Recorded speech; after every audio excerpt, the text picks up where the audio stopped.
నా YouTube channel 6 years నుంచి కష్టపడుతున్నా. 2018లో start చేశా. అకౌంట్ పోయింది నాది, అంటే డిజేబుల్ అయింది అకౌంట్. దాన్ని రెక్టిఫై చేసుకోవడానికి కూడా అసలు ఛాన్స్ లేదు. 6 years నుంచి కష్టపడుతున్నా, కష్టం అంతా ఒకసారి పోయింది. మళ్ళీ కొత్త ఛానల్ క్రియేట్ చేసి కొత్త లైఫ్ స్టార్ట్ చేయడమే.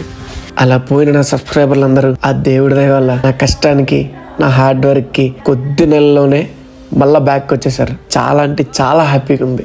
ఇది కదయ్యా హార్డ్ వర్క్ పేస్ యూ అంటే.